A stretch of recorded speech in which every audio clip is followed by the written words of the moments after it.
نماز جنازہ میں نہ رکوع ہوتا ہے، نہ سجدہ، نہ تلاوت قرآن، بلکہ نماز جنازہ 4 تکبیروں کا نام ہے۔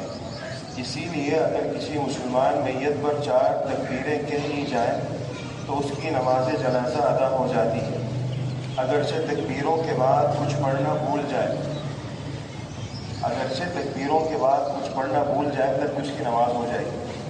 لیکن اگر 4 تکبیریں ہی نہیں کہیں تو نماز جنازہ درست نہیں ہوگی۔